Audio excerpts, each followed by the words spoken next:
jauh ya Bu, yang jauh, yang dekat ya tetap dekat. Terima kasih sudah hadir pada hari ini. Kita ketemu lagi setelah beberapa bulan yang lalu kita ketemu di mana Bu? Susan Spa ya. Apakah di sini semua hadir saat itu? Yang hadir di Susan Spa siapa saja waktu itu? Puji Tuhan, terima kasih. Ya, ucap syukur pada Tuhan Yesus kalau kita semua bisa hadir kembali berkumpul dalam persekutuan Komisi Perempuan PGMB 2. Terima kasih ibu-ibu, tepuk tangan buat ibu-ibu untuk semangatnya. Saya absen ya Bu ya. Yang baju putih paling pojok sana, GKM Ibniel. Halo. Terima kasih Ibu. Dari Puri, terima kasih. Dari Semarang, ya. Dari Sido Dedi, ya terima kasih Bu. Dari Lamper, terima kasih. Dari Salatiga, ya tepuk tangan boleh Bu buat semuanya ya. Dari Demak, ya tepuk tangan. Dari Sekinah Glory, ya. Dari mana lagi Bu? Serumbung Gunung tidak hadir ya? Belum datang ya? Oke. Dari mana lagi Bu yang belum saya sebutkan? Siloam. Tepuk tangan. Ya. Gloria Patri tuan rumah pasti ada. Beri tepuk tangan juga buat Gloria Patri. Terima kasih. Ya, ibu-ibu semuanya dalam keadaan sehat. Oh, Solo, ya ampun. Ya maaf Bu. Solo, Sola Gracia, KKA. Ya, terima kasih, beri tepuk tangan untuk kita semua. Puji Tuhan. Ya, ibu-ibu yang dikasih Tuhan, Berangkongan hari ini izin. Ibu dari Jogja, tepuk tangan buat Jogja. Maaf ya Bu, saya pelupa. Progo. Progo. Ya. Lamper sudah tadi ya? Ya, sudah. Ya, ibu-ibu, di tengah dunia yang semakin panas ya. Panas kan Bu? Tapi puji Tuhan di rumah Tuhan ini dingin. Ada AC-nya. Ya, hari ini kita akan menikmati hadirat Tuhan. Kita akan menguatkan iman percaya kita di tengah dunia yang panas tadi. Banyak tantangan yang kita harus hadapi, banyak dampak juga yang kita rasakan. Kiranya hari ini kita mendapatkan penguatan yang baru, meskipun tidak semua hadir, tapi semoga yang hadir hari ini bisa memberkati kaum perempuan lainnya. Terima kasih untuk Gloria Patri, Pak Jackson, Bu Foni untuk tempatnya, waktunya, dan semuanya yang sudah diberikan kepada kami. Terima kasih untuk Bu Desi dan tim Plan Altar hari ini, kita beri semangat ya. Terima kasih Puri dari Sola dan dari Semarang. Ucap syukur untuk kesatuan hati yang boleh kita lihat bersama dan kita nikmati hari ini. Dan tidak lama-lama kita akan segera mulai ibadah pada hari ini. Saya mohon kesediaan Pak Pendeta Jackson untuk memimpin doa.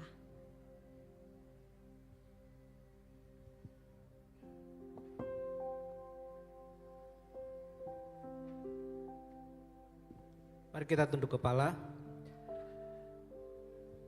Bapa kami yang bertahta di dalam kerajaan surga, kami sangat bersyukur karena Engkaulah yang telah beranugerah di tengah-tengah kami semua, sehingga kami Koper PGMB 2 boleh berkumpul di rumah Tuhan ini untuk kami menikmati segala yang Engkau akan sediakan bagi kami di dalam ibadah KKR Koper PGMB 2. Mari Engkau yang merahmati, mari Engkau yang memimpin, mari Engkau yang memperlengkapi kami semua untuk kami siap untuk memuji, membesarkan nama Tuhan, dan kami siap untuk menerima taburan kebenaran firman Tuhan. Semua saudara-saudari yang terlibat di dalam pelayanan pada hari ini kami serahkan ke dalam tangan Tuhan. Tuhan yang memperlengkapi, menaungi, dan Engkau dengan kuat kuasa Roh Kudus memakai mereka semua menjadi alat yang efektif di tangan Tuhan untuk ibadah pada pagi hari ini. Kami serahkan semua perlengkapan yang kami gunakan. Engkau juga menguduskan semuanya, itu boleh berfungsi dengan baik, dan dengan alat-alat ini kami bisa memuji, membesarkan nama Tuhan dengan baik. Kami menyerahkan jikalau masih ada rekan-rekan yang ada dalam perjalanan, Engkau juga yang menyertai mereka, Engkau yang memberkati mereka boleh tiba di tempat ini dengan tidak kurang satu apapun. Kami hanya persembahkan seluruh jalannya ibadah KKR Koper BGM 2 ini hanya ke dalam tangan Tuhan, dari awal, pertengahan, sampai usainya. Di dalam nama Tuhan Yesus Kristus, Tuhan dan Juru Selamat kami yang hidup, kami sudah berdoa. Haleluya, amin. Saya sebagai Gembala Jemaat mengucapkan selamat datang kepada Koper PGMW 2. Saya melihat ini wajah-wajah yang luar biasa, ya, perempuan-perempuan yang dikasihi oleh Tuhan, perempuan-perempuan yang mengasihi Tuhan. Beri kemuliaan bagi nama Tuhan. Terima kasih Bapak Jackson, terima kasih Ibu Foni yang telah mempersilahkan kami untuk melayani di tempat ini. Hari ini ya saya nggak mau panggil ibu-ibu, walaupun saya percaya semua di sini sudah jadi ibu, tapi saya mau panggil kita semua dalam sebutan kakak-kakak. Langsung pada salting gitu ya. Langsung suka ya Kak ya? Iya betul. Nah, saya mau kakak-kakak di sini sapaannya bukan shalom sudah biasa, tapi saya mau kasih jabat tangan kanan kirinya dan katakan, kamu wanita hebat, kamu diberkati Tuhan. Silakan. Kamu wanita hebat, kamu diberkati Tuhan. Kamu wanita hebat, kamu diberkati Tuhan. Kamu wanita hebat, kamu diberkati Tuhan. Luar biasa. Haleluya, puji nama Tuhan. Segala puji kemuliaan hanya baginya. Ya. Luar biasa. Yang semangat di sini boleh katakan amin. Amin. Saya percaya kakak-kakak semua di sini wanita-wanita yang hebat, wanita-wanita yang kuat diperlengkapi sama Tuhan. Dan hari ini kita mau sama-sama satukan hati, kita mau sama-sama sembah puji namanya. Mungkin di kemarin-kemarin kita sibuk sama apa yang jadi tugas kita di rumah tangga, di pekerjaan. Tapi saat ini kita udah kumpul sama teman-teman. Hari ini kita mau sukacita sama-sama, kita mau bangkit berdiri sama-sama, kita mau pujikan namanya, serukan namanya.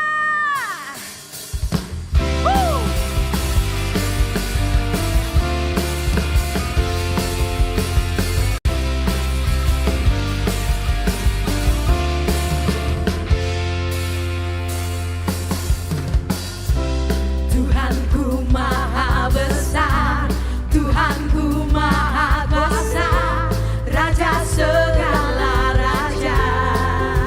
Oh, Dia takkan tergoyahkan, Dia takkan terkalahkan, Dia hidup dan berkuasa. Serukan namanya semuanya. Serukan namanya, Yesus Tuhan Raja. Segala kuasa tunduk dalam namanya. Dia luar biasa, perkasa mulia. Yesus nama di atas segala nama.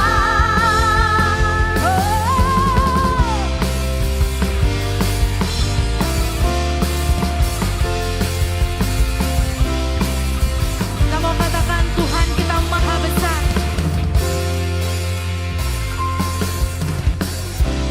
Tuhanku maha besar, Tuhanku maha kuasa, Raja segala raja.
Yesus, nama di atas segala nama.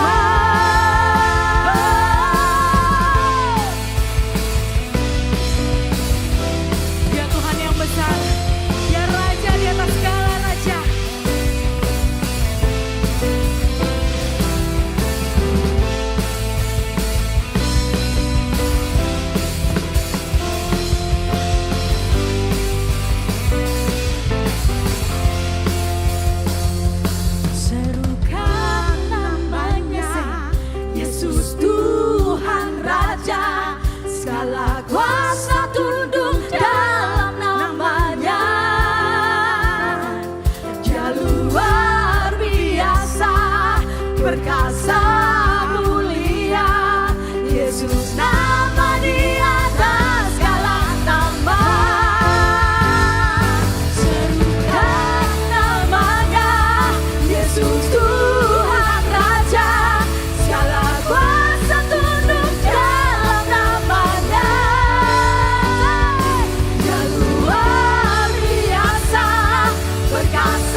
Tuhan, masih kuat untuk berdiri ibu-ibu? Ya, saya yakin ibu-ibu semuanya tadi mengatakan masih, karena tadi diminta dipanggilnya adalah kakak-kakak. Wah, saya lihat dari sini, wih luar biasa, keren, pada semangat kayak kita masih muda dulu ya. Ini apalagi nih WL-nya masih ada yang muda ini satu ya, wah luar biasa nih dia ya. Begitu juga ibu-ibu yang ada di sini, yang luar biasa juga adalah Tuhan kita. Mari kita akan bersama-sama menyanyikan lagu Gloria. Kita beri tepuk tangan sekali lagi kepada Tuhan kita yang luar biasa. Gloria, kami datang kepadamu Tuhan.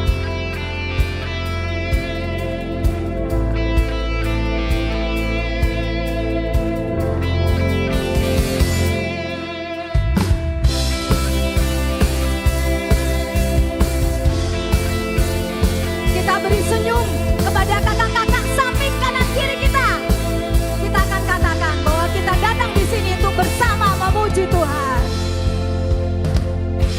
Datang bawa pujian, bersama memuji-Mu Tuhan. Satukan suara dan nyanyikan sorak kemuliaan. Kita angkat tangan kita, Gloria.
Tepuk tangan untuk kemuliaan nama Tuhan saja. Kita katakan bersama-sama.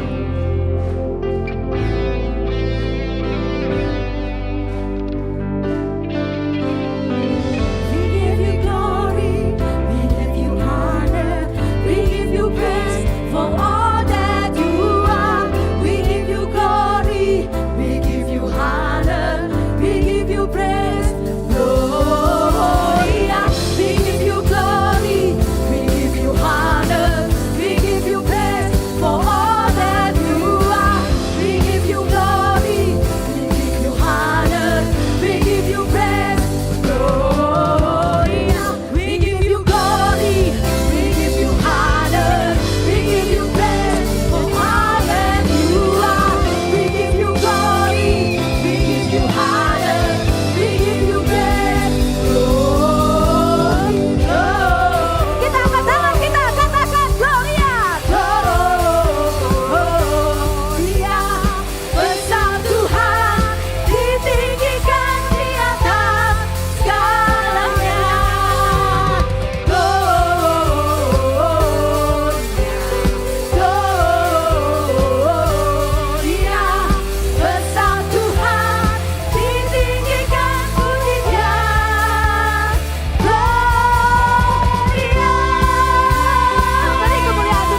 setiap kita, amin.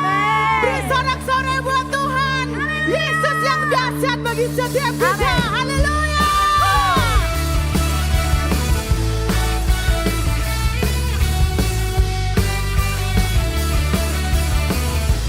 Hanya namamu Tuhan yang layak kami tinggikan. Hanya namamu Tuhan yang memberikan kemenangan bagi setiap kita semua.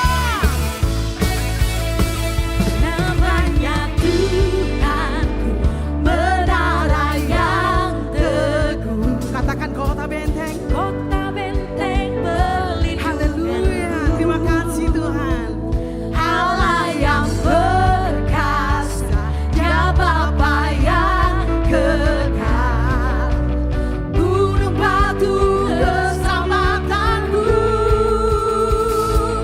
Engkau yang termulia di bumi di surga, termasyur perkasa selamanya. Engkau yang berkuasa di dalam segala hal, ada kuasa dalam nama Yesusku. Haleluya Tuhan. Sebab ada kuasa di dalam nama Yesus. Amin.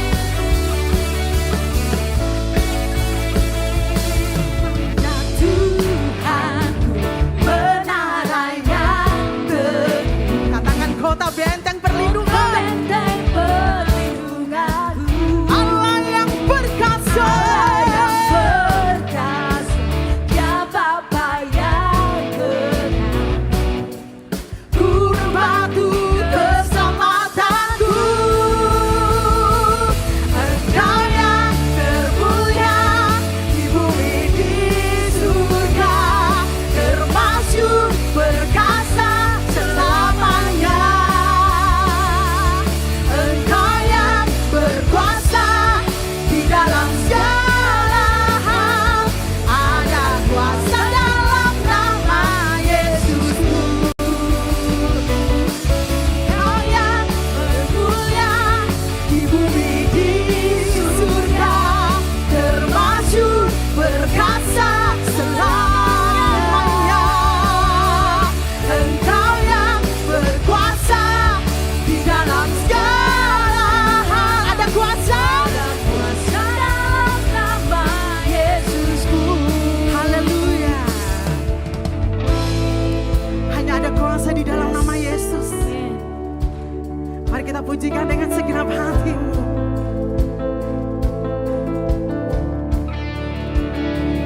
Nama di Atas segala nama, nama yang telah nama membebaskanku. yang tak membebaskanku.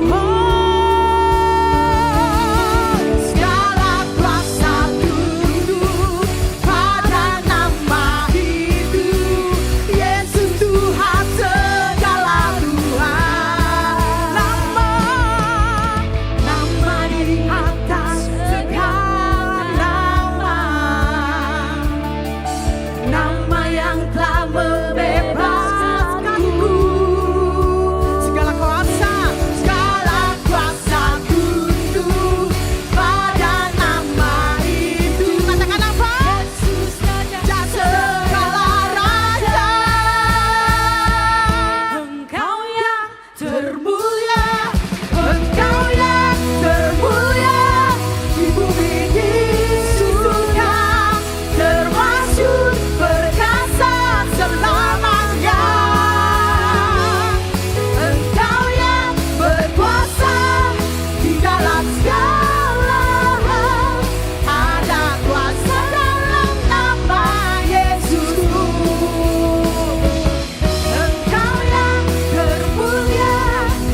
silakan duduk ibu, kakak-kakak semuanya.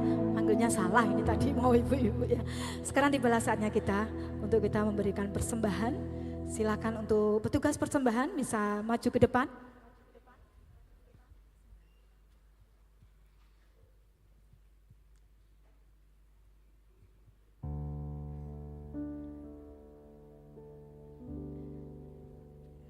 Kami minta semuanya untuk bangkit berdiri.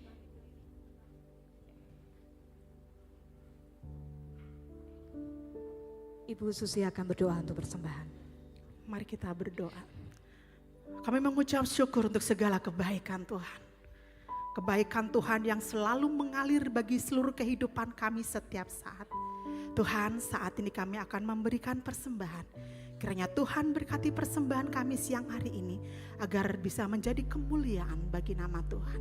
Kami serahkan persembahan kami ini Tuhan di dalam satu nama, Tuhan kami Yesus Kristus. Haleluya. Amin. Amin. Silakan duduk. Silakan memberi dengan sukacita. Segala puji syukur hanya bagimu Tuhan.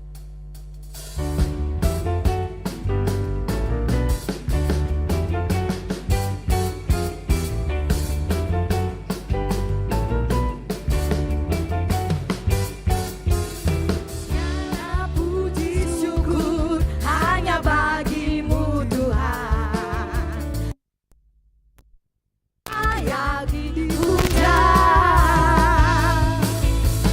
Kami mau bersorak tinggikan namamu.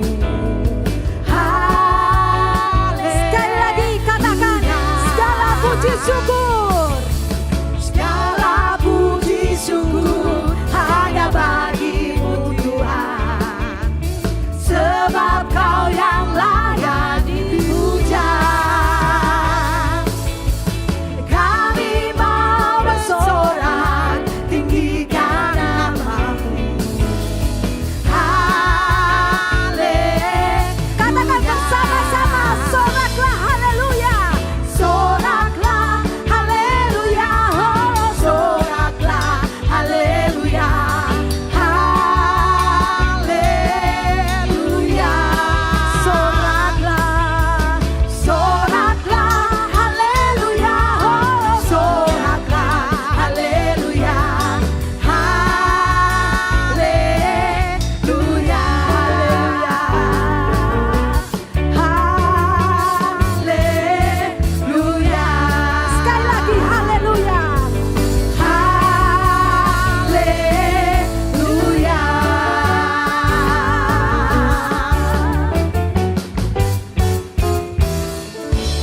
Puji nama Tuhan.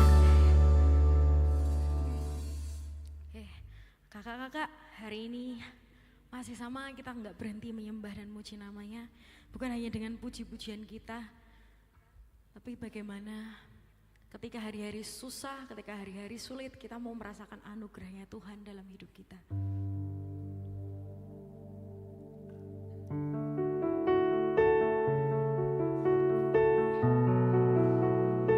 Kita mau siapkan hati. Kita mau ingat-ingat anugerah Tuhan dalam hidup kita. Tuhan, kau sungguh besar. Karyamu Tuhan. Karya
izinkan dari awal, para WL, kita berdoa sejenak.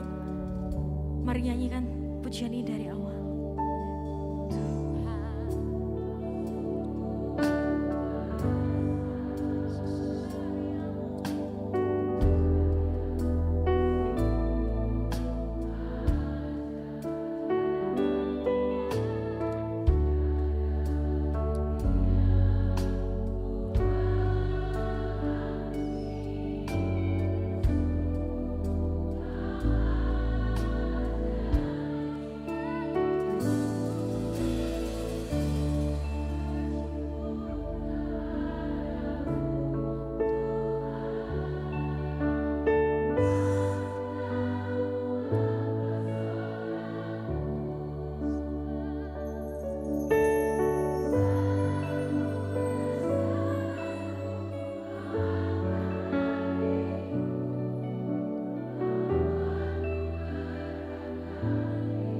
Semuanya sekarang tutup mata, kita mau berdua sama Tuhan. Kita mau katakan kasihnya bagi hidup kita sungguh nyata. Bahwa anugerahnya buat kita tuh sangat-sangat real. Ketika secara manusia kita mungkin gak sanggup. Tapi Tuhan mampukan, karena kita wanita-wanitanya Tuhan. Kita mau bersyukur. Mungkin hari ini kita datang rame-rame, tapi jangan tinggalkan hubungan pribadimu sama Tuhan. Kita mau pejamkan mata dulu, biar setiap pribadi fokus masing-masing. Sebelum kita nanti akan menerima firman, kita mau siapkan hati kita dulu. Yes Tuhan.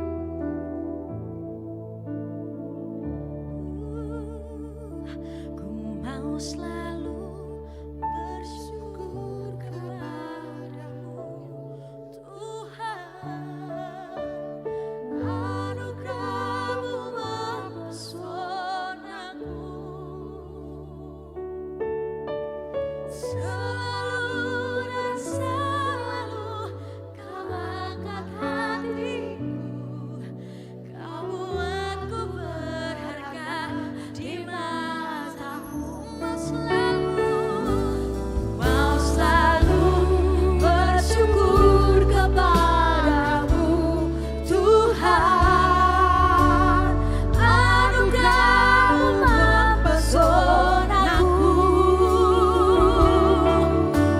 selalu dan selalu Kau angkat hatiku, Kau membuatku berharga di matamu. Terima kasih Tuhan, Kau selalu hadir dalam hidup kami. Bahkan di setiap musim kehidupan kami, pertolongan-Mu yang ajaib, kebaikan-Mu, kasih-Mu selalu hadir bagi kami Yesus. Haleluya Tuhan. Haleluya Yesus.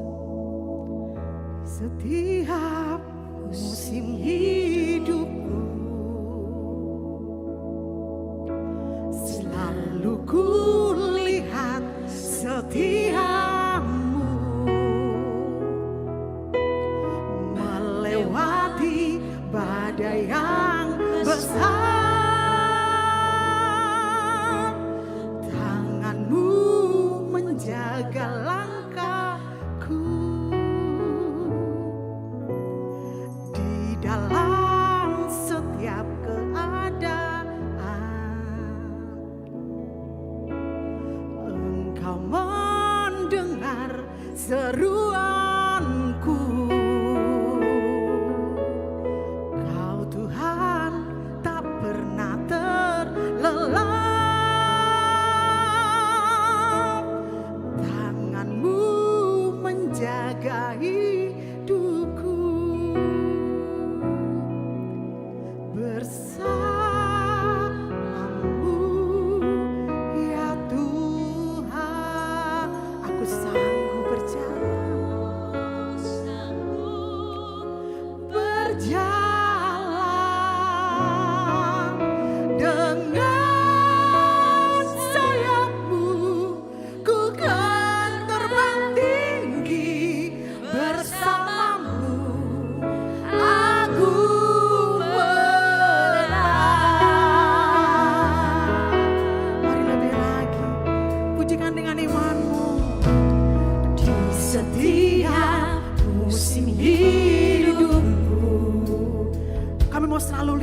setiamu Tuhan. Ku lihat setiamu melewati badai yang besar. Tanganmu menjaga langkahku Di dalam keadaan apapun. di dalam setiap Terima kasih keadaan. Tuhan. Engkau mendengar seruanku. Engkau tak pernah terlelah. Tuhan tak pernah terlelah. Tanganmu menjaga hidupku. Tanganmu menjaga hidupku. Bersamamu ya Tuhan. Aku sanggup berjalan dengan sayapmu. Ku kan terbang tinggi bersamamu. Aku menang bersamamu ya Tuhan. Aku sanggup berjalan dengan sayapmu. Ku kan terbang tinggi bersamamu. Aku menang. Mari sidang jemaat kita bangkit berdiri bersama-sama. Apapun yang terjadi dalam hidupmu, bersama dengan Yesus, kita mampu melangkah dan melewatinya. Mari kita pujikan dengan kepenuhan hati kita. Kita nyatakan ucapan syukur kita. Karena pertolongan Tuhan tidak pernah terlambat untuk memberkati setiap kita. Haleluya Tuhan.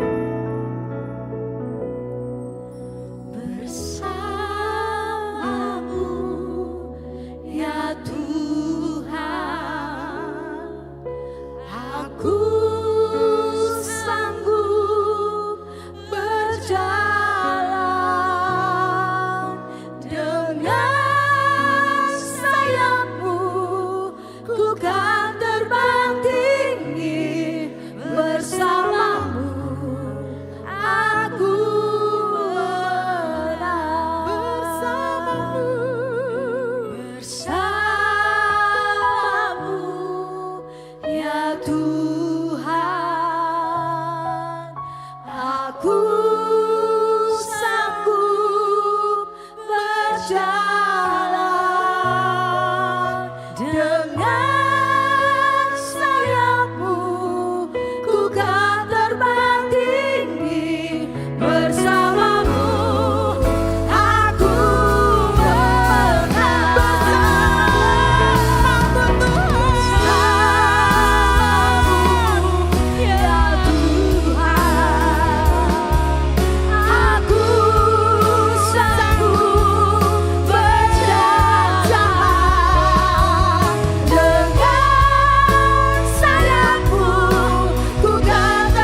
siap Tuhan untuk ditenangkan.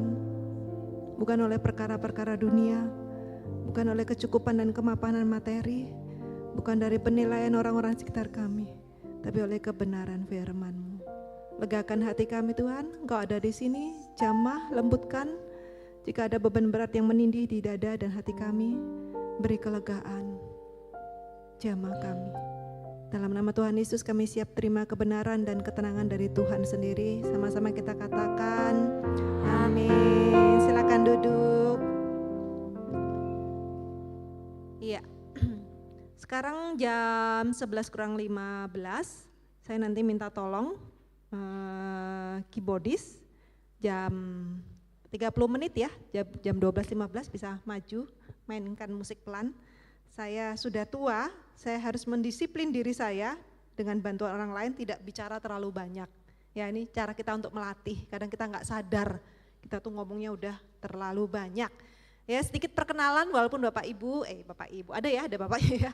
Bapak Ibu ada beberapa yang sudah kenal saya. Selamat datang ya di Gloria Patri, senang sekali menyambut ibu-ibu, bapak-bapak sekalian, saudara-saudari, kakak-kakak di sini. Saya Foni, kalau di Instagram punya nama pena Foni Evelyn Jingga, seorang konselor yang concernnya di kesehatan mental dan trauma.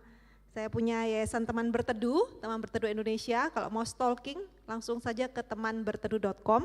Kami mempunyai akademi untuk melatih orang-orang dari berbagai latar belakang pendidikan minimal 21 tahun untuk menjadi seorang pendengar atau listener, professional listener. Jadi untuk mengkonselingi dan mendampingi orang-orang yang punya beban masalah dan berbagai tekanan hidup. Nah, selain kami menyediakan akademi, kami juga menyediakan layanan konseling yang affordable, yang terjangkau. Jadi Teman Berteduh ini saya dirikan bersama tim untuk berjalan bersama-sama gereja dari denominasi apapun untuk menjawab kebutuhan orang-orang yang butuh konseling, butuh didengarkan tapi tidak punya tempat atau tidak bisa bayar karena biaya konseling dan psikolog itu sangat mahal. Nah kami berusaha menyediakan dengan harga yang sangat terjangkau dan bisa diakses dari mana saja asal Bapak Ibu punya jaringan, punya handphone atau komputer, laptop itu bisa langsung konseling ya, sangat mudah dan sederhana. Ya Bapak Ibu yang tertarik dan merasa butuh atau ada rekan saudara yang merasa butuh didengarkan dan dikonselingin bisa ke website temanberteduh.com. Oke. Nah hari ini topiknya menarik banget, menjadi perempuan bijak di tengah isu kesehatan mental. Nah yang saya sangat hindari ketika saya memimpin seminar atau khotbah adalah pertanyaan yang banyak dipakai oleh para pembicara ketika berdiri di depan, menyapanya dengan kalimat apa Bapak Ibu biasanya? Kalau mau nanya sesuatu gitu loh, di awal biasanya tanya apa?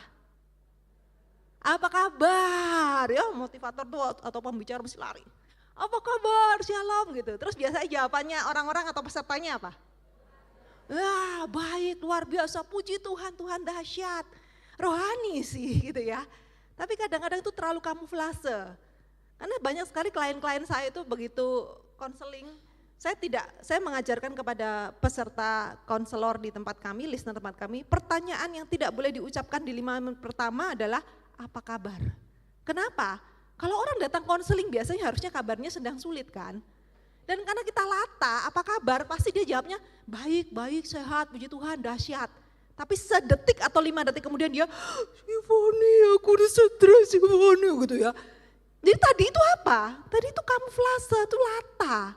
Nah daripada kita menjebak orang berdosa ya, berbohong sebenarnya dia tidak baik-baik saja, hindari kalimat itu. John Wesley, pendiri Metodis itu enggak tanya apa kabar. Apa kabar jiwamu? Apa kabar emosimu? Ini yang lebih penting. Tuhan bilang manusia melihat apa yang di depan mata tetapi Tuhan melihat hati. Nah yang kita poles itu yang di luar. Terlihat baik-baik saja, terlihat sabar. Nah menurut ibu-ibu, bapak-ibu sekalian, orang yang di depan sabar, iya gitu ya, atau tenang, tapi di dalamnya tuh kacau, marah, jengkel, dendam. Sebenarnya dia orang yang dendam atau yang sabar sebenarnya? Aslinya. Kalau dia orang sangat marah, muangkel, merengkel gitu ya, di sini ibu-ibu mungkin jengkel sama pasangannya, tapi karena enggak mau ribut terus Kamu ini, aku bikinin kopi. Nggih, Pak. Nah kopi ini kok gak enak, tambahi gula. Nggih gitu ya. Tapi awas kok yo. Nah itu di dalam hatinya begitu. Dia orang yang sabar atau dia orang yang marah sebenarnya? Sedang sabar atau sedang marah? Iya gitu. The real kita, diri kita yang sebenarnya bukan yang kelihatan. Kita tuh banyak pakai topeng. Kadang-kadang memang dibutuhkan, apalagi kalau di tengah orang banyak ya, lagi marah sama suaminya, nggak mungkin kita tunjukin langsung emosi atau marah. Tapi kita harus sadar bahwa kita itu adalah kita yang di dalam, bukan yang di luar. Nah itu ya ibu-ibu, makanya perlu untuk dilatih dan dikelola.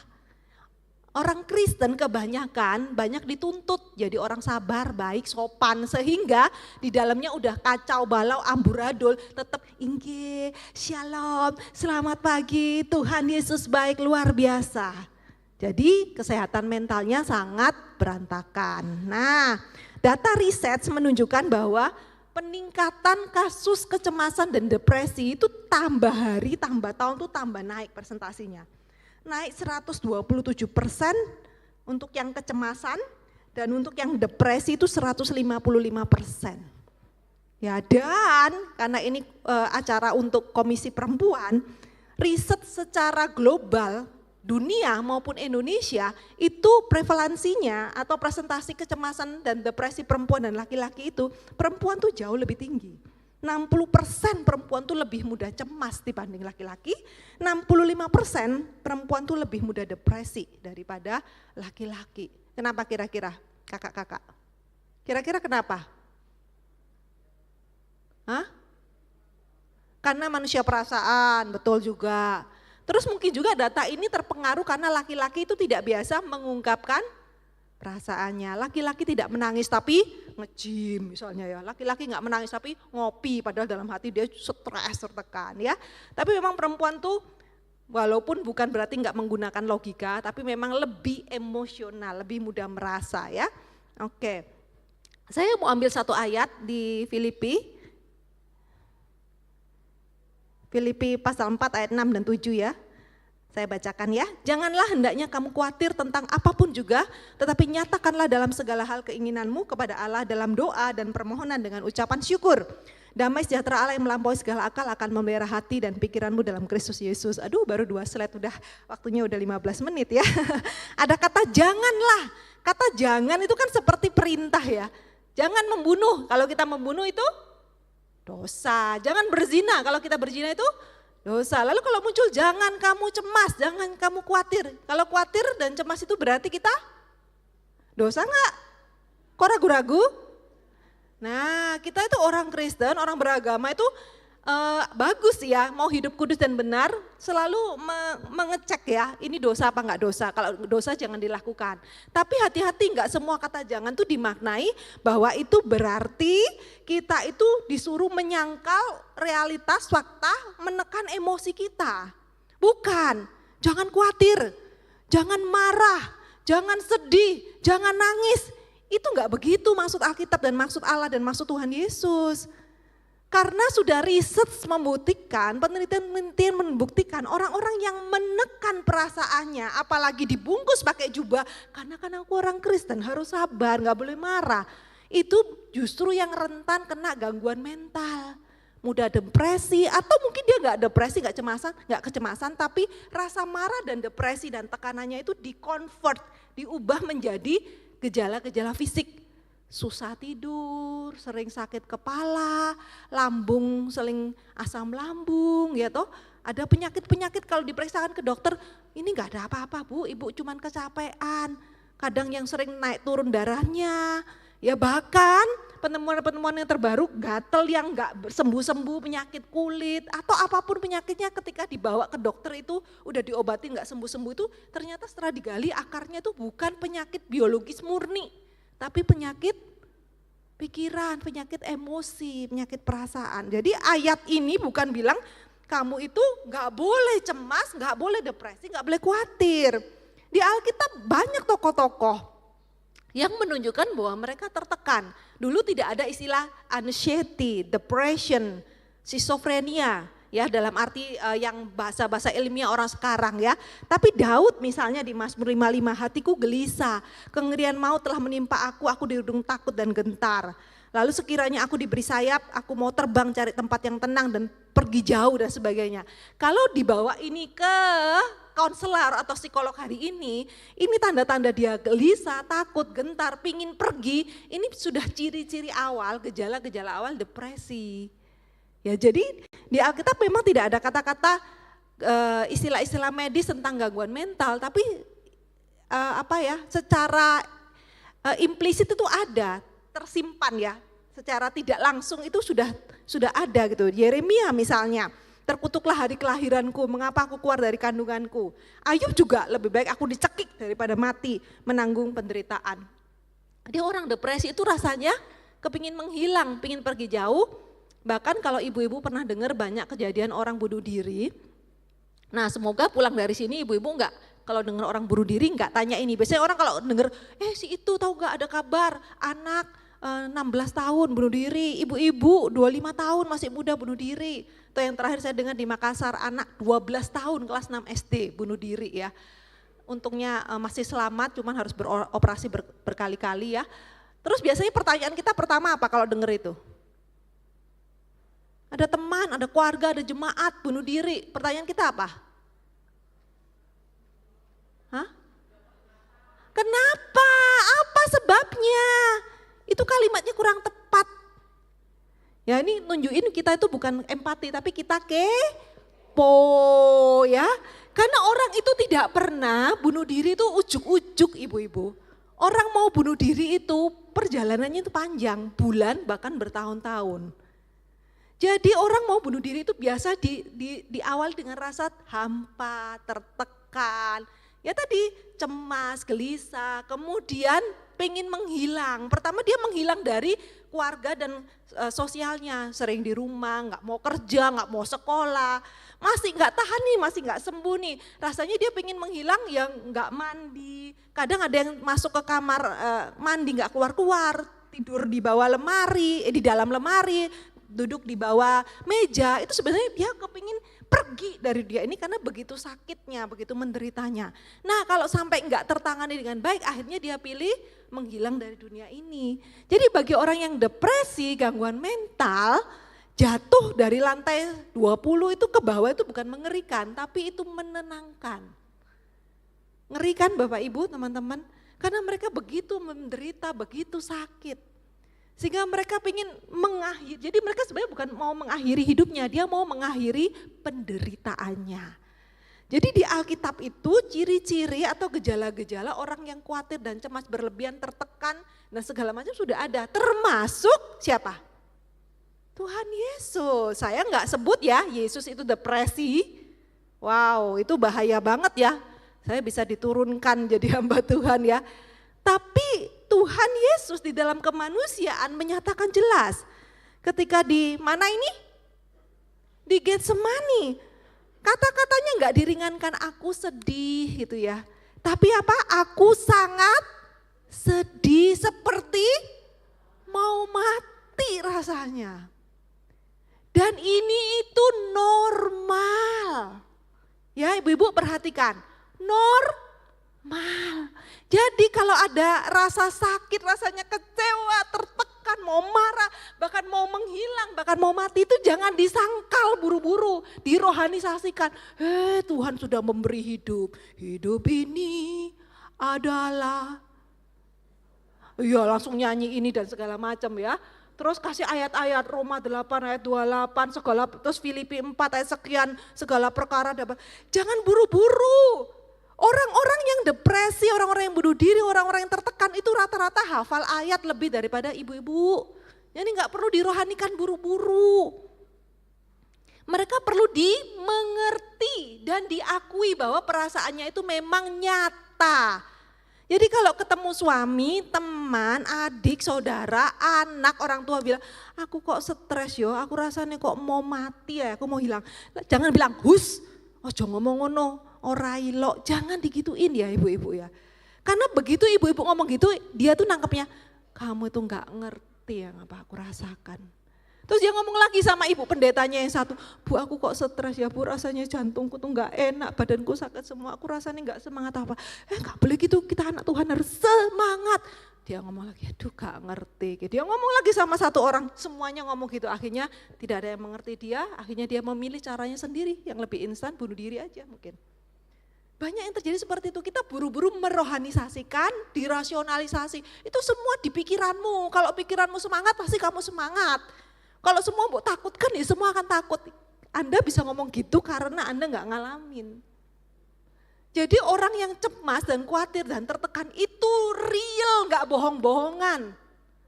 Tapi bukan berarti kita membenarkan. Kalau misalnya ada orang aku mau bunuh diri, berarti kita membenarkan. Bukan, kita tidak membenarkan perbuatannya, tapi kita mengerti perasaannya.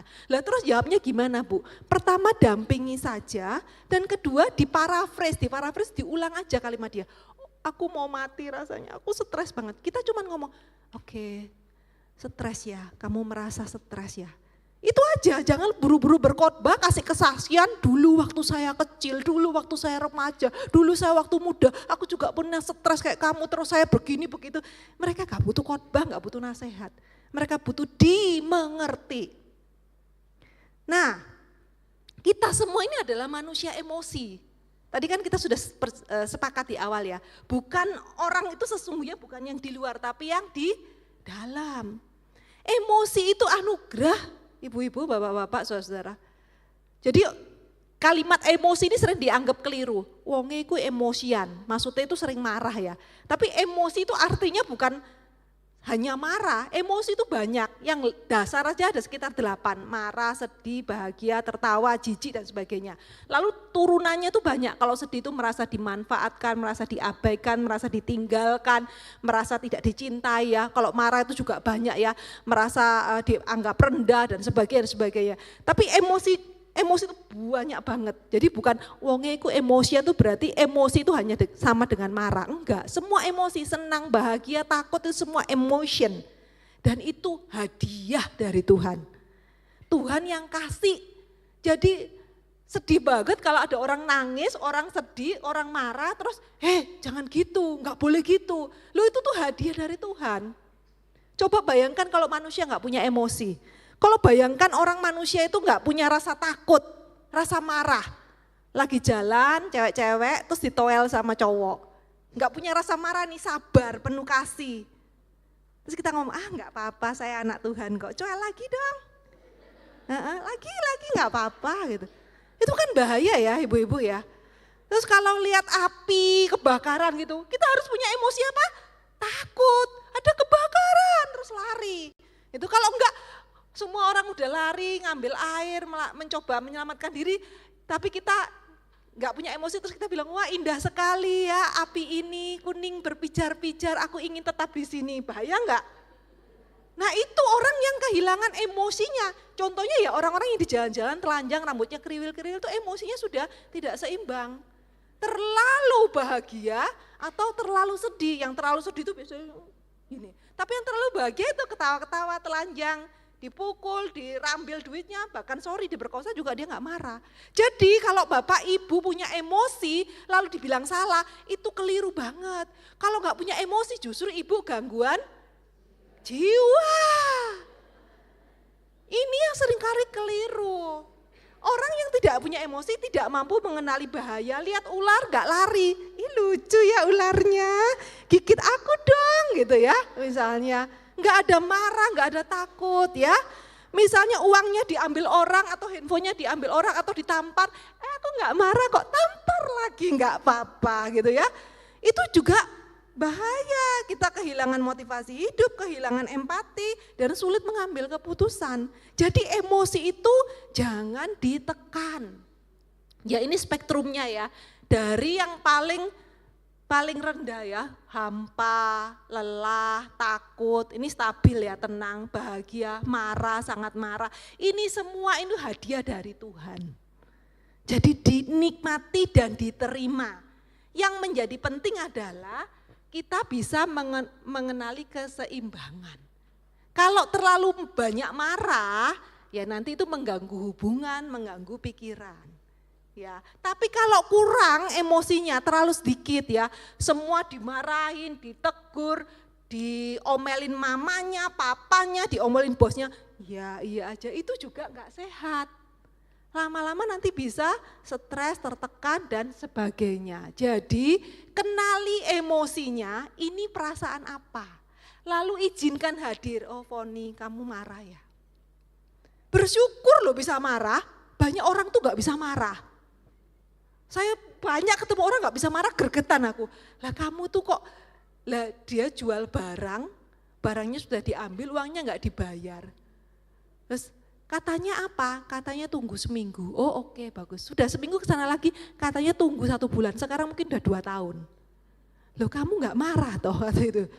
Hah aku kok bingung ya. Lah itu malah gregetan kan kita ya. Jadi emosi itu dinamai, diizinkan hadir. Oh Foni kamu marah, kamu sedih. Lalu kenapa kamu sedih? Apa yang membuat kamu sedih? Ekspresikan dengan cara yang sehat dan dikelola. Ini yang penting.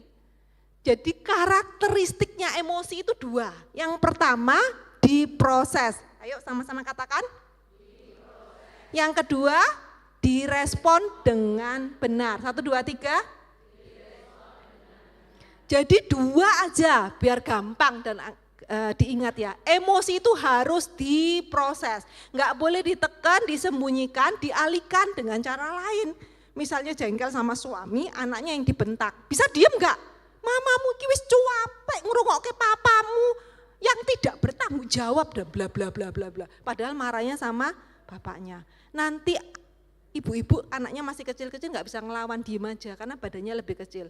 Kalau nanti udah remaja 16, 17 dan lebih besar, ibu-ibu membayar utangnya itu banyak banget.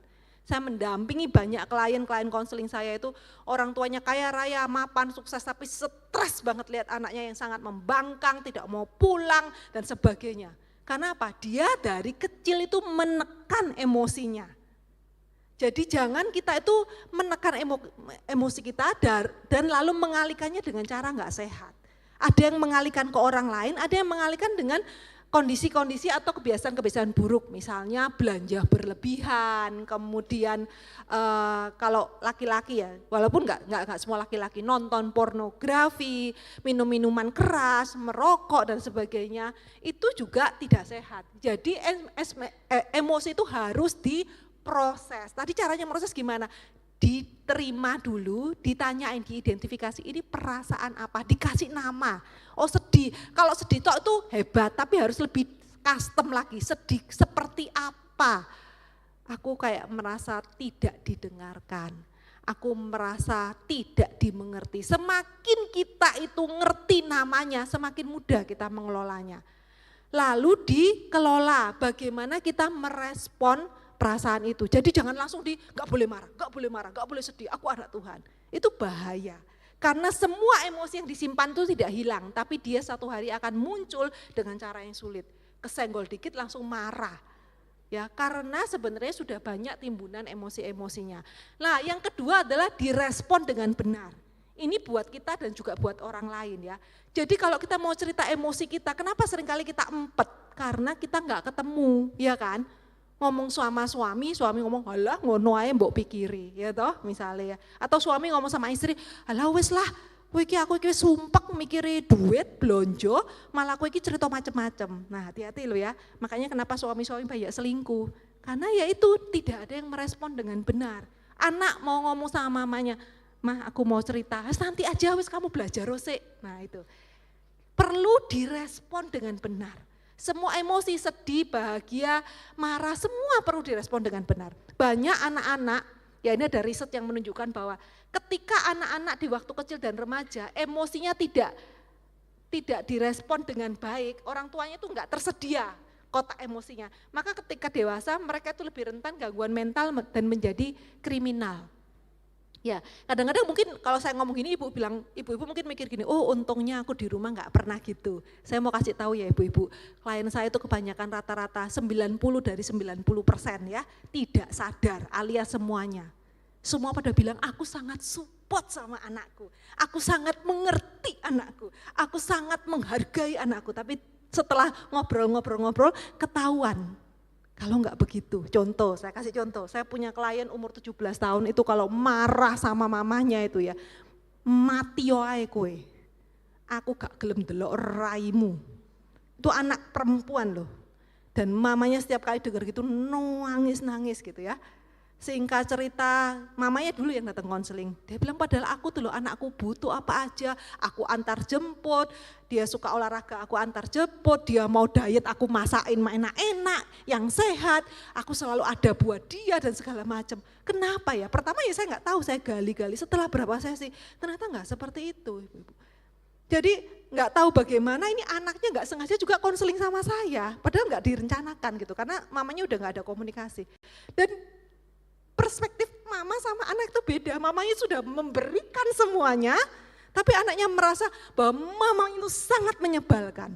Anaknya bilang gini sama saya, aku kadang merasa, kamu datang konseling untuk apa? Aku tuh merasa bersalah sama mamaku.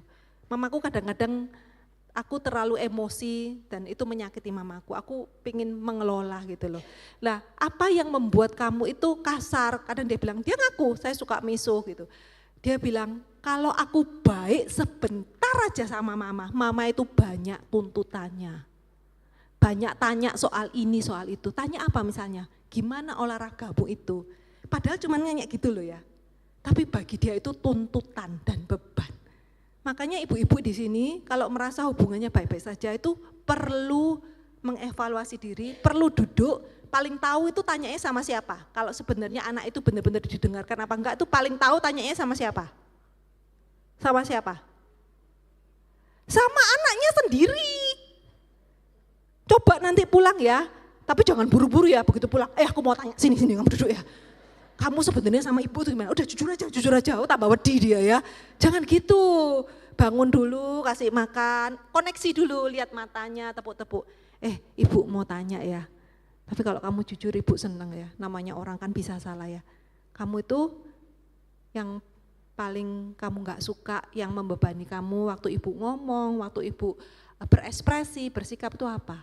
Nanti kan ibu kaget, ternyata dia marah pada hal yang kita anggap sangat biasa. Banyak banget kayak gitu ya. Kemudian tidak direspon dengan benar, jadi perlu direspon dengan baik, dimengerti dan dipahami. Ibu-ibu, kecemasan itu tidak pernah terjadi karena satu. Kok kamu cemas, kenapa kamu khawatir, lalu tertekan depresi, gak pernah karena satu. Bisa faktor genetik, jadi memang ada orang yang mudah cemas, mudah depresi. Dan ini tuh bukan aib, seperti halnya ada sebagian besar ibu-ibu di sini yang darahnya mudah kental sehingga harus minum obat darah tinggi, ada yang bawaannya diabetes sehingga harus minum obat diabetes, makan nasi sedikit udah gulanya tinggi, orang lain makan nasi segentong aman-aman saja, ya karena di dalam nasi itu ada kadar gulanya ya. Jadi sama dengan gangguan emosi dan gangguan mental, kalau kolesterol itu yang terganggu adalah lemak dalam darah, itu tidak seimbang. Masih muda kok kolesterolnya udah 300. Bukan karena dia, padahal dia sudah menjaga makanan. Berarti apa? Ya memang ada bawaan. Jadi kalau ada orang depresi, stres, cemas, jangan ngomong gini loh, kamu itu kok bawaannya cemas aja, koyok nenekmu misalnya, koyok ibumu aja, koyok bapakmu aja, kayak kakakmu aja. Atau kita bandingkan, itu loh adikmu itu loh orang bawaannya santai. Jangan, itu dia langsung diblok emosinya. Dia nggak akan cerita lagi sama kita kalau dia tertekan. Karena apa? Orang ini nggak bisa diajak ngomong, nggak ngerti aku kok, percuma mau tak jelaskan. Jadi kita harus punya wawasan dan kesadaran bahwa ada faktor diturunkan. Artinya apa? Dia nggak minta kayak gitu. Maka ini menjawab pertanyaan, kenapa ada orang hutangnya 30M nggak bisa bayar, usahanya udah bangkrut, dia cuma stres sebentar 3 bulan dia bangkit lagi. Tapi ada orang utangnya cuma 300.000, dikejar-kejar debt collector, sudah bunuh diri. 300.000 sama 30M, bedanya apa? Bedanya banyak, mungkin dia memang tipe yang mudah ketakutan, ada faktor itu genetik diturunkan, mudah depresi. Ada orang yang tsunami, papa mamanya meninggal, dia tinggal sendiri, dia sedih, dia nangis, meratap 1-2 tahun, kemudian dia hidup bangkit lagi. Tapi ada orang mamanya sudah umur sangat tua, sakit-sakitan, meninggal, itu dia hancur sampai gak pernah bangkit lagi. Lah ngapain toh, kan memang sudah tua juga udah meninggal baik-baik. Itu loh kasihan yang tsunami, masih kecil anak-anaknya meninggal dan sebagainya. Jangan dibandingkan. Faktor itu sangat mempengaruhi. Kedua, lingkungan keluarga yang mempengaruhi. Kenapa ya aku kok gampang cemas, depresi, gangguan mental dan sebagainya. Pola asuh yang keras, orang tua yang tidak hadir. Jadi cuma di kakak aja, ini ayah ibu, tapi enggak pernah ada. Enggak pernah mendengarkan dia. Atau terlalu protektif, overprotective. Ini saya banyak klien itu, anak-anaknya itu mengalami gangguan emosi yang enggak stabil, ya itu overprotective. Tapi kalau konseling sama, aku gak pernah loh terlalu ganggu anakku, tak serahkan dia milih sendiri, tapi kenyataannya gak begitu. Contoh, saya punya klien, anaknya sekarang itu pacaran sama orang gak beres, keluar dari rumah dan gak mau berhubungan dengan mamahnya. Dan ini anak dari kecil sudah dibawa ke sekolah minggu. Dan mamanya selalu bilang, kenapa ya anakku kayak gitu? Padahal loh aku gak pernah jahat, gak pernah kasar, gak pernah mukul. Malah dia terakhir mau cekik saya. Betul, itu anaknya jengkel sampai mamanya tuh mau cekik gitu. Itu perempuan loh. Terus saya dengerin dia, kalau secara manusia, loh kenapa ya kok aneh ya, oh mamanya baik-baik saja, semua dicukupi, disekolahkan ke luar negeri, dibukain usaha apa itu kecantikan segala macam, kok anaknya sampai kayak gitu. Ternyata enggak begitu, saya loh gak pernah terlalu overprotective ya, terlalu melindungi dan mengontrol, enggak sadar. Tiba-tiba dia ngomong gini sama saya, waduh Bu Foni, yang Ibu Foni ini katakan bagus-bagus loh insight-nya. Panggil anak saya itu ya, sekarang tak suruh konseling. Loh, Bu sabar Bu, saya bilang gitu. Gak bisa begitu caranya kalau nyuruh orang konseling. Ini sudah menunjukkan dia kan, dia controlling sekali. Orang lagi konseling kok tiba-tiba anaknya, sini kamu konseling. Tapi dia gak sadar, dia anggap itu dia baik sama anaknya. Dia sayang sama anaknya. Dia kirim Kopassus untuk menyelidiki anaknya. Kan pacaran sama cowok gak bener kan, di hotel apa, jam berapa, sarapannya apa, itu mau dilaporkan. Anaknya bilang, mah aku kalau lawan sama mama kalah, mama bisa kirim Kopassus, mama bisa selidiki saya pagi siang malam saya melakukan apa gitu ya. Aku gak akan menang lah lawan mama. Sampai anaknya bilang gitu. Dia pikir apa, maksud saya baik Bu, maksud saya baik Bu, maksud saya baik. Tapi seorang anak umur 18 tahun ke atas, kita posisinya itu sudah di belakang, bukan di depan. Ditanyai sudah bangun apa belum, sudah berangkat kuliah atau belum, PR-nya udah dibikin atau belum. Kemarin yang khotbah di gereja kita itu, dia bilang saya itu jadi orang tua mengucapkan kalimat-kalimat yang wajar aja loh. Kalau pulang anak saya tanya udah makan, nah, setelah udah makan kedua udah belajar gitu. Tapi saya nggak sadar, anak saya itu WA sama temennya, saya nggak sengaja pinjem handphonenya saya baca. Anaknya bilang gini, mbokku iki suwe-suwe edan. Mendino toh sing ditakokke wis mangan, baru wis mangan, wis belajar. Suwe-suwe aku stres. Nangkep gak? Jadi perilaku sama anak 3 tahun, 5 tahun, 12 tahun, 18 tahun tuh jangan disamain. Seumur hidup anak itu nanti umur 70 tahun dan kita 100 tahun dia tetap anak kita. Tapi kita posisinya sudah berbeda. Ketika banyak klien datang sama saya punya masalah dengan anak, dia cerita anaknya bermasalah. Terakhirnya saya konklusinya, kesimpulannya, yang bermasalah bukan anak ibu, tapi ibu. Semuanya mau diatur, semuanya mau dikontrol, semuanya harus lapor. Loh, tapi saya maksudnya baik, ya pasti Bu saya percaya itu. Tapi ibu harus tahu tahap perkembangan anak, emosi, psikologi itu ada semua penelitiannya. Anak yang terlalu dikekepi itu bukan tambah baik. Dia itu gak bisa ngambil keputusan, dia menjadi orang yang bingung. Dan itu loh, potensinya itu gak keluar. Karena apa? Kalau belum ada mamanya yang menyentuh dia itu rasanya dia merasa aku salah. Lah kita itu mau mendampingi sampai kapan? Anak itu harus belajar dari kesalahannya, ambil keputusan, salah gak apa-apa, mama di sini nanti siap menerima kamu, gak akan marahin kamu, kita cari jalan keluarnya sama-sama. Ya Bapak Ibu teman-teman, itu yang sering terjadi, pola asuh ini paling banyak yang mempengaruhi kenapa orang itu punya gangguan mental dan hidupnya tertekan. Nanti refleksi dan koreksi baik diri sendiri maupun kepada anak kita ya. Mungkin kita menjadi orang-orang sulit atau ibu-ibu mikir, aku ngerti gini gerejaku ono sing sulit, itu kayaknya pola asuhnya. Nah kita belajar berempati sama orang lain. Oh dia itu begitu karena dulu orang tuanya juga begitu. Ya, kemudian pengalaman traumatis misalnya dilecehkan, kehilangan orang tercinta, tekanan hidup yang berat itu juga mempengaruhi kenapa seseorang itu punya lebih mudah tertekan dan menjadi seorang dengan pribadi yang sulit. Dan yang terakhir ini faktor biologis, seperti saya ini saya sudah diangkat rahimnya. Ya karena ada miom dan kista. Ibu-ibu ini saya lihat saya terawang itu banyak yang 40-50 tahun ke atas. Perlu paham ya, belajar, tanya di Google, tanya ChatGPT, tanya sama dokter apa itu namanya menopause ya. Menopause ini di Indonesia dokternya yang paham cuman sedikit. Menopause itu tidak semua orang tuh baik-baik saja. Kalau bapak ibu kok bapak mah enggak menopause ya. Ibu-ibu di sini kalau menopause sudah lama dan baik-baik saja itu puji Tuhan. Tapi tahapan menopause itu banyak. Ini mumpung ibu-ibu makanya saya perlu tekankan karena di Indonesia saya cari dokternya itu sulit. Ada yang namanya perimenopause, itu mendekati menopause. Kadang-kadang menstruasi, kadang-kadang enggak. Lalu muncul ya banyak, ada yang enggak ada apa-apa tapi banyak juga yang bergejala. Setelah perimenopause beneran menopause, setelah menopause itu namanya postmenopause. Jadi postmenopause itu bisa kapan? Menopause-nya 40, 45, postmenopause-nya itu bisa 60, bisa 70. Bu ini mungkin gejala menopause. Enggak, aku menopause sudah 45 enggak pernah ngapa-ngapain. Lu sekarang aku umur 80, itu masih bisa ya ibu-ibu.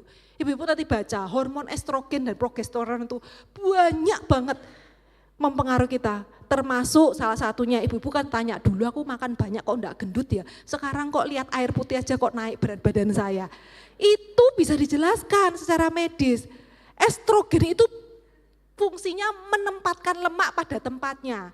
Ketika estrogen enggak ada, pada waktu kita menopause estrogen enggak ada. Jadi lemak itu tidak ditempatkan pada tempatnya. Nyantollah di perut, nyantollah di pipi, nyantollah di punuk. Makanya orang tua-tua yang agak beratnya naik kan agak berpunuk ya kan. Nyantol di lengan, tapi enggak apa-apa itu kekuatan perempuan di lemaknya ya. Tapi ibu-ibu perlu tahu ya, lalu bisa kelola makan. Kemudian kok aku mudah moodnya enggak enak, kok mudah capek, mudah marah, susah tidur, mudah berkeringat. Semua itu ada alasannya kalau kita punya faktor-faktor biologis, pernah jatuh, pernah operasi dan sebagainya. Sehingga enggak buru-buru ngomong, oh kamu mudah cemas, kok kamu mudah depresi sih, orang lain baik-baik saja. Itu banyak faktor ibu-ibu ya. Kamu sudah dengar di gereja, tadi pendetanya ngomong kita harus beriman, jangan buru-buru ditembak pakai ayat atau khotbah. Dia langsung tidak akan pernah ngomong lagi sama kita, ditutup pintunya. Karena apa? 5, 6, 10 kali aku ngomong sama kamu, kamu selalu berkhotbah, kamu selalu bilang Tuhan pasti bisa tolong, kamu bilang dekatkan diri dengan Tuhan. Bukan itu salah ya ibu-ibu ya, tapi perlu proses-proses tahapannya itu satu demi satu secara psikologi harus dipahami. Nah ini nggak usah terlalu lama.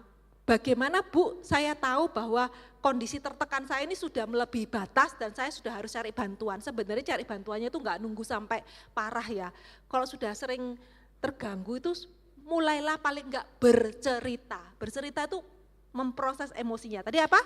Karakteristiknya 2, yang satu diproses, yang kedua direspon dengan benar. Nah kenapa kita enggak cerita? Karena enggak tahu mau cerita sama siapa. Makanya tadi ada teman berteduh, itu ada 40 orang, tinggal pilih, tinggal sambung linknya, cerita aja. Kadang nggak butuh jalan keluar, tapi begitu cerita itu emosinya sampahnya kebuang sebagian. Rutinkan aja. Nah tapi bagaimana mengetahui kalau itu sudah harus serius ke psikiater atau psikolog? Satu, sudah mengganggu fungsi aktivitas sehari-hari. Masa udah males, keluar rumah sudah males ya. Kalau anak-anak sekolah sudah males, kalau orang tua bekerja sudah males, atau tekanan emosional, masa tertekan. Bukan hanya kita yang tertekan, keluarga juga tertekan. Yang ketiga penyimpangan, misalnya udah makan kertas, mandi pakai baju, ya toh, itu sudah gangguan-gangguan misalnya ya, sandal sama sepatu selen dipakai aja, ketawa-ketawa sendiri, ya itu sudah. Terus dangerous, mudah marah, teriak, mukul, tendang, ini berbahaya. Itu sudah harus ditangani, jangan aku kudu sabar itu benar harus. Tapi dengan bantuan dokter dan psikolog itu bisa terbantu ya ibu-ibu ya. Nah kemudian, ini saya ulangi, kamu cemas karena kurang percaya Tuhan, ini mitos ya. Kalau kamu benar-benar dekat Tuhan pasti kamu gak akan cemas. Tadi kita sudah lihat kan contoh-contoh kasusnya di dalam Alkitab. Kerohanian itu penting sebagai anak Tuhan. Doa, membaca Alkitab itu nafas kehidupan kita. Tetapi tadi faktornya banyak. Jadi doa itu penting, tapi bukan langsung didoain aja. Tapi sepertilah saya pernah tanya, kalau ada 2 orang, yang satu rajin ke gereja, rajin baca Alkitab, rajin memberi persembahan. Yang satu ini jarang baca Alkitab, jarang ke gereja, jarang beri persembahan. Dia jatuh dari pohon, jebret, terus patah. Apakah yang rohani tadi nggak usah dibawa ke UGD? Kalau yang satu harus dibawa ke UGD, kenapa? Karena dia kurang baca Alkitab dan berdoa. Enggak, dua-dua harus dibawa ke UGD, ditangani, difoto, di ronsen. Jadi kalau misalnya ada yang serangan jantung, didoain dulu apa dibawa ke UGD dulu? Masa kurang rohani loh Bu? Doain dulu, puasa dulu. Nah, kalau kayak gitu sadar, tapi kalau dalam kasus-kasus tertentu langsung ditembak, pakai suruh doa, suruh puasa, suruh baca Alkitab. Dibawa ke UGD dulu, diinfus dulu, dicek dulu, segala macam. Kalau dia agak tenang, yuk kita doa, yuk kita minta anugerah Tuhan ya. Supaya obat, dokter ini bisa dipakai Tuhan. Gitu ya Bu. Jadi kalau ada anaknya stres, anaknya marah, pembangkang, anaknya cemas, gangguan segala macam, jangan dikasih ayat firman Tuhan yang tadi itu yang anaknya pacaran sama orang gak beres yang dikirim Kopassus dan polisi untuk memata-matai itu. Dia kalau ngomong sama anaknya gini, makanya dia bilang di awal aku tuh baik-baik saja, tapi dia sering ngomong gini sama anaknya. Kalau di dalam hatimu ada Tuhan Yesus. Nadanya gini Ibu, enggak ngomong, kowe yo kurang ajar, enggak. Nadanya stabil, tenang, sopan, tertata.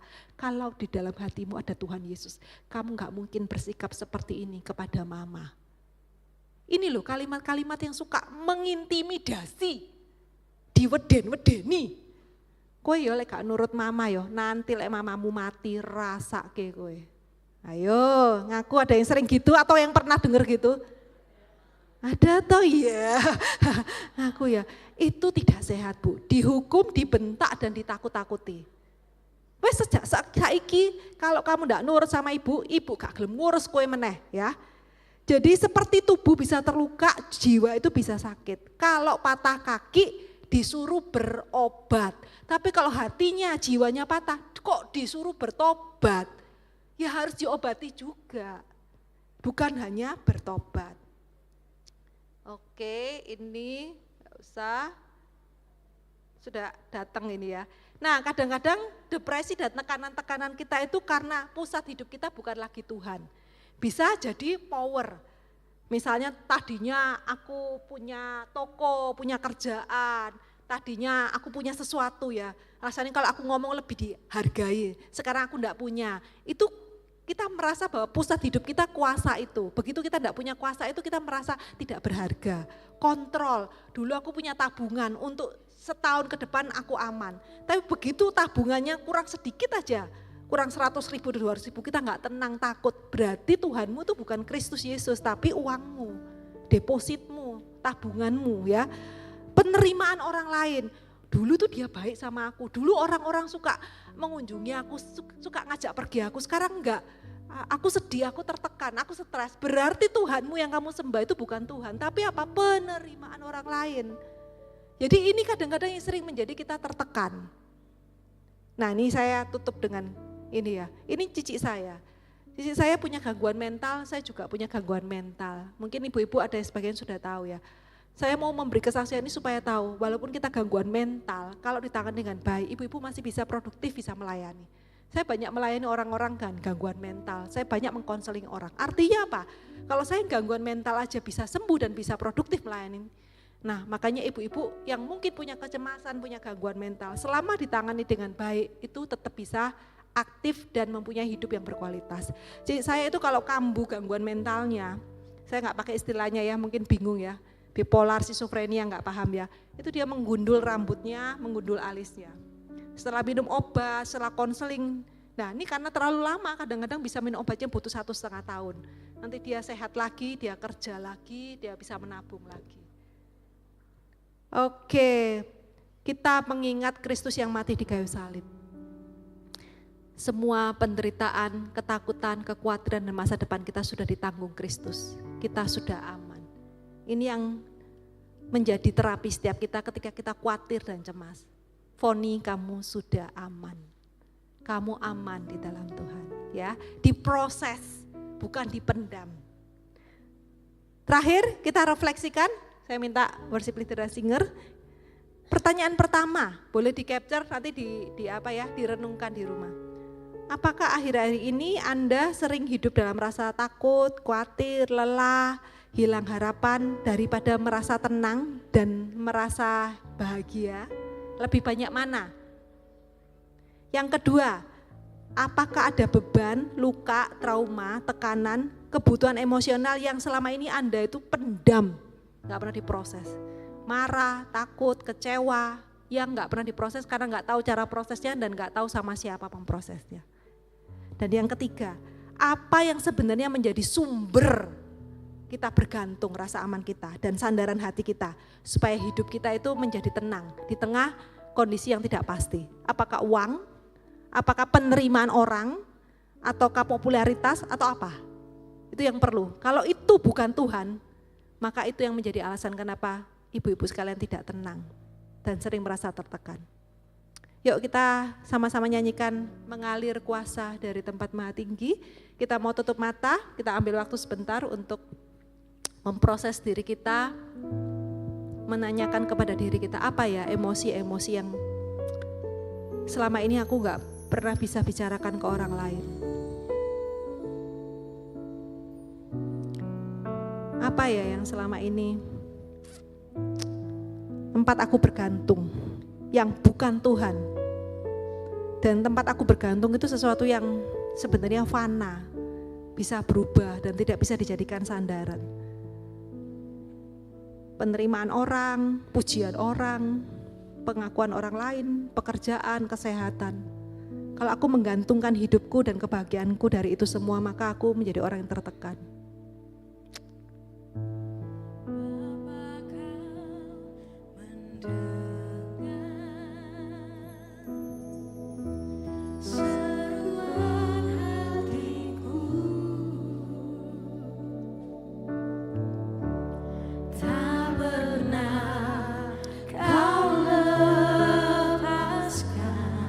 Datang pada Tuhan. Proses setiap emosimu. Kasih nama emosi-emosinya. Apakah ada rasa takut? Apakah ada rasa khawatir? Apakah ada rasa marah? Apakah ada rasa kesepian?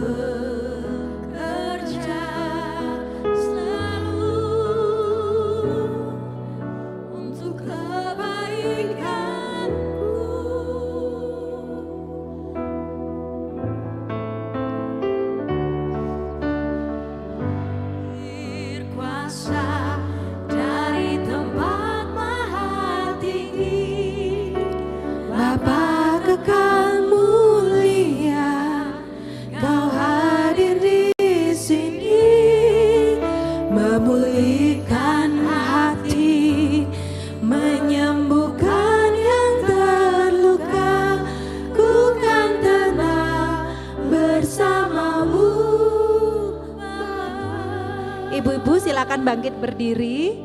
Kita terapi ringan ya. Kita terapi saraf-saraf di dalam tubuh kita yang seringkali selama ini kita abaikan ya. Emosi dan segala macam yang tertahan di tubuh sehingga tubuh sering sakit, tidak bisa tidur, mudah marah, mudah letih dan sebagainya. Pakai humming, bersenandung.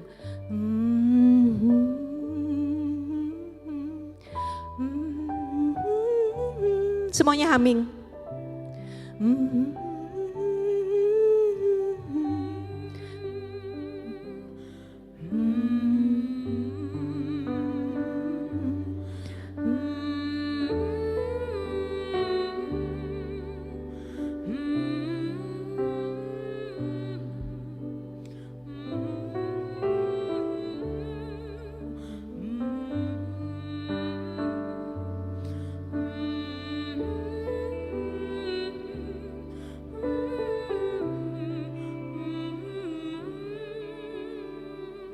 Sekali lagi humming sambil tepuk-tepuk dirinya.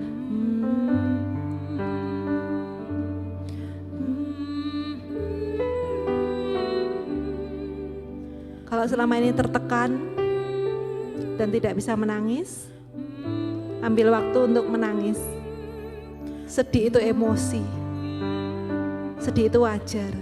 Kalau mau menangis, gak apa-apa, nangis aja.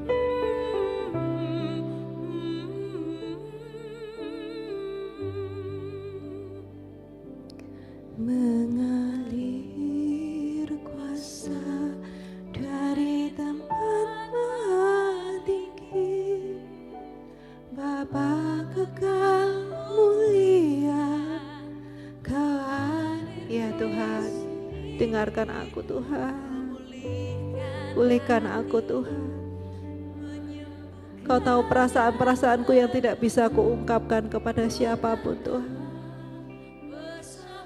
Tuhan, pulihkan aku. Taruh tanganmu di dada. Mengalir. Yang hari ini minta dipulihkan oleh Tuhan. Yang hari ini ingin memproses semua emosi-emosinya yang tidak seorang pun selama ini tahu. Emosi-emosi yang tersimpan terlalu lama. Taruh tanganmu di dada. Pandang dan bayangkan wajah Tuhan. Dia mengerti hatimu, dia kenal ketakutanmu, dia kenal kemarahanmu, dia kenal kekhawatiranmu. Taruh tanganmu di dada, panggil nama Tuhan, Tuhan. Tuhan, beri aku kelegaan Tuhan. Beri aku kelegaan Tuhan. Beri aku kelegaan Tuhan. Memulihkan hati, menyembuhkan yang terluka, ku kan tenang bersamamu. Bapa, sama-sama pujikan. Mengalir kuasa dari tempat maha tinggi, Bapa, kekal mulia, Engkau hadir. Di sini memulihkan hati, menyembuhkan. Angkat tanganmu kepada Tuhan. Ku kan tenang bersamamu, Bapa, katakan. Mengalir kuasa dari tempat maha, Bapa yang maha mulia.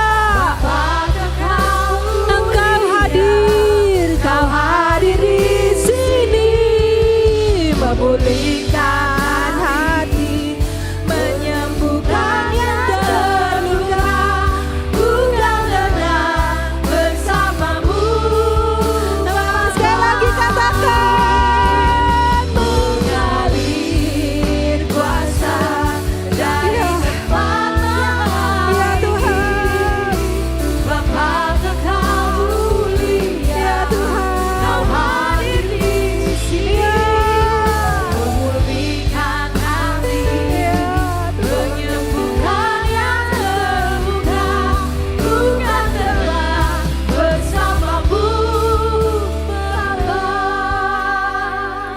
Ibu-ibu, saya digerakkan Tuhan untuk mendoakan secara khusus buat ibu-ibu atau bahkan bapak-bapak yang hari ini merasa banyak beban di dalam hidupnya. Banyak kekhawatiran akan anak, akan orang tua, akan pasangan, akan keuangan, akan kesakitan, penyakit dan segala macam. Saya undang, ayo maju ke depan. Maju ke depan, saya mau berdoa secara khusus. Ibu-ibu yang digerakkan Tuhan, yang merasa banyak beban, mari maju ke depan, jangan takut, jangan malu. Tuhan mau menyentuh, Tuhan mau memulihkan, Tuhan mau jamah. Mari datang pada Tuhan. Jangan pedulikan penilaian orang lain. Engkau tidak hidup di atas perkataan orang lain. Proses emosi. Saya minta istri-istri dan para hamba Tuhan, istri-istri hamba Tuhan bisa bantu mendoakan. Datang kepada Tuhan, datang pada Tuhan. Mengalir kuasa dari tempat Para hamba Tuhan, istri-istri hamba Tuhan bisa bantu. Bapa kekal mulia, Kamu aman. Kau hadir di sini, memulihkan hati, Kamu aman. menyembuhkan yang terluka. Ku kan tenang bersamamu, Bapa. Mengalir kuasa dari tempat Tuhan mengasihi Ibu ya. Bapa kekal Tuhan pulihkan ketakutan dan kecemasan. mulia, Kau hadir di sini, memulihkan hati, Tuhan mengenal hatimu. menyembuhkan yang Tuhan tahu terluka. kekuatanmu. Ku kan tenang bersamamu, Bapa. Mengalir kuasa dari tempat lahan Tuhan tinggi. mengasihimu Ibu. Bapa kekal Masa depanmu aman di mulia, dalam Tuhan. Kau hadir di sini, memulihkan hati, Tuhan mengasihimu. menyembuhkan yang terluka. Bukan tenang bersamamu, Bapa. Mengalir kuasa Kita dari bisa bantu. tempat lahan tinggi. Bapa kekal mulia, Tuhan Kau sayang. hadir di sini, Masa depanmu aman di dalam Tuhan. hati, menyembuhkan yang terluka. Bukan tenang bersamamu, Mampir ke wajah. Bapa. Tuhan tolong ya. Mengalir kuasa dari tempat lahan tinggi. Bapa kekal mulia, Kau hadir di sini, memulihkan hati, menyembuhkan yang terluka. Bukan tenang bersamamu,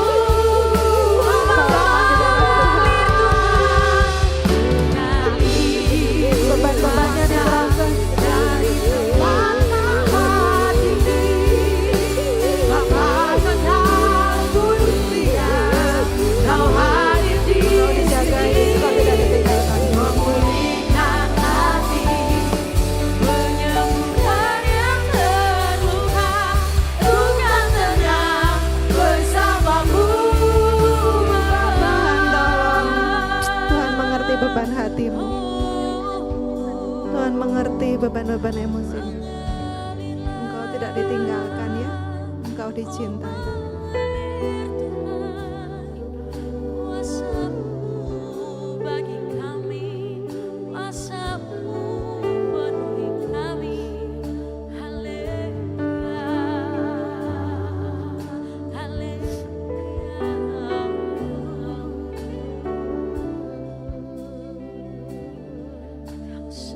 Bapa di surga, kami datang padamu. Engkau tahu perempuan-perempuan yang datang kepadamu dengan tangisan dan air mata. Manusia terbatas menolong Tuhan. Engkau tahu kedalaman hati mereka. Masuk jamah, sentuh Tuhan. Pulihkan luka, pulihkan ketakutan, pulihkan trauma-trauma. Pulihkan Tuhan, pulihkan Tuhan. Dalam nama Tuhan Yesus, kesembuhan yang dari Tuhan, kasih sayang dan belas kasihannya, menenangkan, menghibur, melegakan hatimu. Tuhan Yesus mengasihimu, Tuhan Yesus mengenalmu, Tuhan Yesus memulihkanmu, dijamah, dipulihkan dalam nama Tuhan Yesus. Amin. Silakan ibu-ibu bisa duduk kembali. Mengalir kuasa dari tempat maha tinggi, Bapa kekal mulia, Kau hadir di sini, memulihkan hati, menyembuhkan yang terluka, ku kan tenang bersamamu.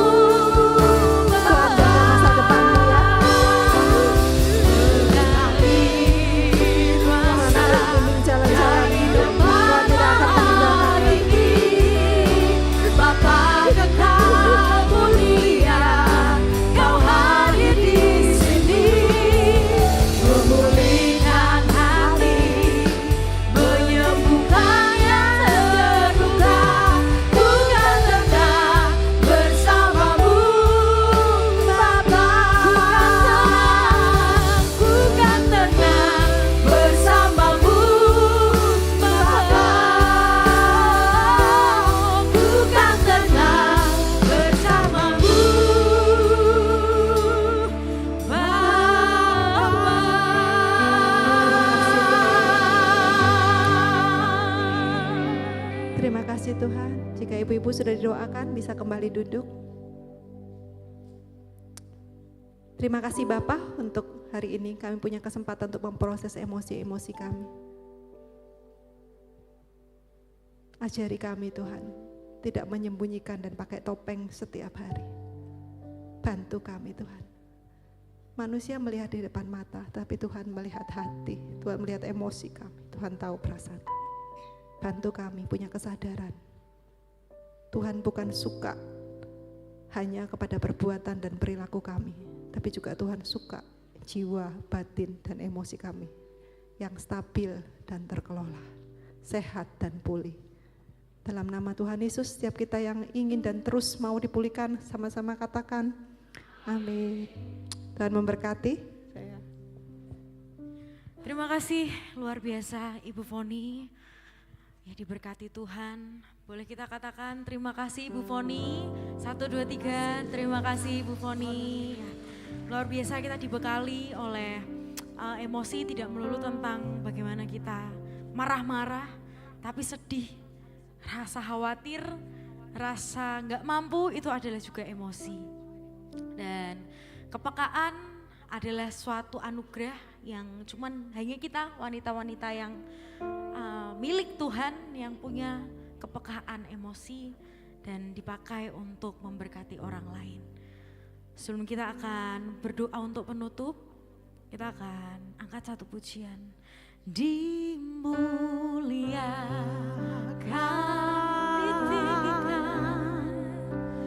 ditinggikan,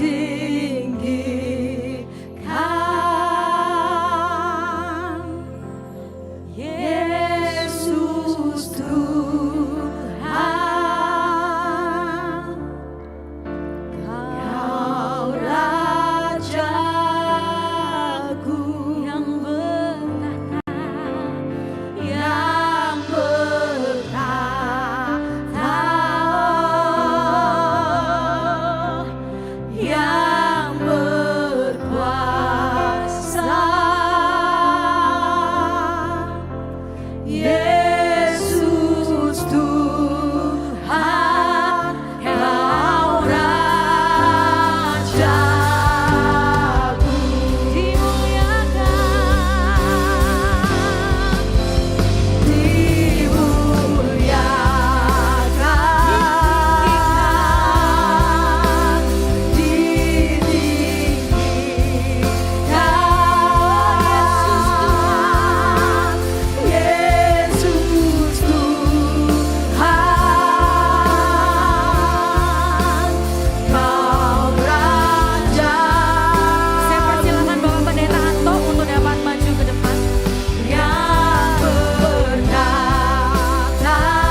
Tuhan, Yesus Tuhan, Kau Raja.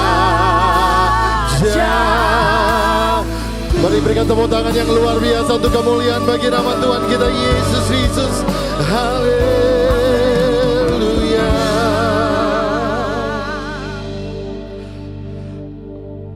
Bapa kami yang ada di surga, kami bersyukur dan berterima kasih untuk segala penyertaan-Mu di sepanjang ibadah hari ini. Semuanya boleh berjalan dengan baik. Kau senantiasa memberkati dengan penuh sukacita di dalam setiap kehidupan kami. Dan setiap kami juga akan mengalami pemulihan demi pemulihan dalam setiap kehidupan kami. Dan terima kasih Engkau telah menuntun kami. Segala rangkaian acara kami dari awal pertengahan hingga akhirnya, semuanya boleh berjalan begitu luar biasa. Dan sebentar juga kami akan meninggalkan tempat ini. Kami mohon akan berkat Tuhan tercurah atas hidup kami pribadi lepas pribadi, keluarga demi keluarga. Bahkan dalam setiap apa yang kami kerjakan dibuat Tuhan berhasil. Tangan Tuhan akan terus merendah di dalam setiap kehidupan kami untuk mendatangkan kebaikan. Kami yakin dan percaya ada tangan Tuhan yang turut bekerja di dalam setiap kehidupan kami, sehingga janji-janji Tuhan akan digenapi atas hidup kami. Engkau akan menjadi seorang pemenang dan bukan pecundang, kepala dan bukan ekor, terus naik dan bukan turun. Ajar hidup kami tetap hidup di dalam kekudusan dan kesetiaan akan firman-Mu, sehingga hidup kami semakin berkenan di hadapan Tuhan. Sebentar kami akan meninggalkan tempat ini. Kiranya Allah yang Immanuel menyertai perjalanan kami jauh memberkat semua dalam berkat anugerah-Mu, disertai, dilindungi, dijagai, diberkati sampai ke rumah kami masing-masing dalam keadaan selamat tanpa kurang suatu apapun. Dan sebelum kami undur diri dari tempat ini Tuhan, kami mohon akan berkat Tuhan tercurah atas hidup kami. Maka saat ini kami akan mengarahkan hati kami dan mengangkat tangan kami untuk terima berkat yang daripada-Mu. Yaitu kiranya semoga damai sejahtera Allah yang melampaui segala pengertian menjaga hati dan pikiranmu dalam pengetahuan dan kasih akan Allah dan akan putranya Yesus Kristus Tuhan kita. Dan kiranya semua berkat Allah yang Maha Kuasa, Bapa, Putra dan Roh Kudus menyertai kita sekalian mulai hari ini sampai Maranatha tiba kali yang kedua, menjemput kita dalam awan kemuliaannya untuk masuk dalam kerajaan surga yang kekal dan mulia. Haleluya, amin. Silakan duduk dalam hadirat Tuhan. Terima kasih Bapak Pendeta Anto. Selanjutnya saya serahkan untuk Ibu Imelda dapat membawa pengumuman. Silakan.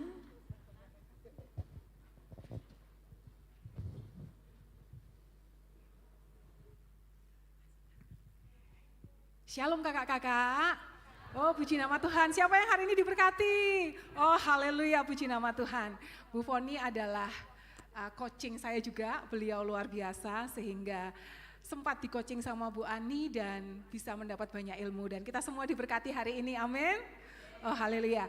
Baik kakak-kakak ya, ibu-ibu terkasih, kalau pada hari ini kita istilahnya jadi kakak ya, merasa bahwa kita diberikan kekuatan baru dari Tuhan. Ada 3 pengumuman. Yang pertama tanggal 25 Agustus akan ada pertemuan kembali khusus untuk para pengurus koper. Jadi pada tanggal 25 Agustus nanti info berikutnya akan disampaikan kepada ibu-ibu semua. Dan yang kedua, pada bulan Februari akan ada Women Summit di Bali. Jadi kita bisa ngeloloni ya, mulai dari sekarang mungkin bisa nabung sedikit-sedikit gitu ya, karena cukup jauh sehingga kita bisa mempersiapkan mulai dari sekarang. Women Summit di tahun 2027 di Bali. Dan yang ketiga, bagi pengurus ya bendahara koper yang belum atau sudah memberikan iuran tahunannya, nanti bisa menghubungi Ibu Devi ya, Ibu Devi. Mungkin sebaiknya bolehkah saya ditemani oleh Ibu Devi dan Ibu Rani sebagai bendahara dan ketua. Ya kakak yang cantik yang pakai orange ini namanya Kak Devi ya. Nanti silakan yang berhubungan dengan keuangan bisa menghubungi Ibu Devi. Dan dalam kesempatan yang indah ini luar biasa kami sebagai pengurus Koper PGMW 2 dengan mengucapkan banyak terima kasih kepada Ibu Foni dan juga seluruh panjenengan semua yang sudah berkenan hadir. Bolehkah kami sekali lagi mengundang Ibu Foni Evelyn Jingga untuk maju ke depan.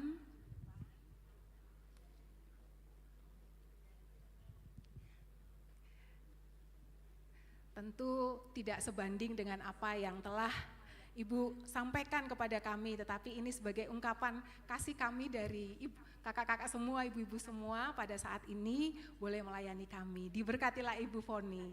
Kita beri tepuk tangan. Terima kasih banyak Ibu Foni. Terima kasih juga untuk kakak-kakak. Wow, suaranya bagus banget. Ya, indah sekali. Kami merasa betul kayak dibawa kepada kemuliaan nama Tuhan. Sukacitanya luar biasa, bahkan sampai ke belakang sana ya. Puji nama Tuhan. Oke, tadi ada pesan sponsor sebelum kita makan siang. Kita mau foto dulu ya. Iya, mungkin ada yang mau disampaikan lagi, Bu Rani? Oh, mau maju? Kalau maju semua cukupkah? Atau dari kursi masing-masing? Kalau dari kursi, baik. Ya. Mohon pelayan altar bisa menempatkan diri di depan. Pak Pendeta, mari Pak kita berfoto Pak. Pak Pendeta Jackson, Pak Pendeta Anto, Pak Pendeta Muria. Mari. Pak Pendeta Yos di mana? Oh iya. Berdiri? Iya. Ya mari ibu-ibu berdiri.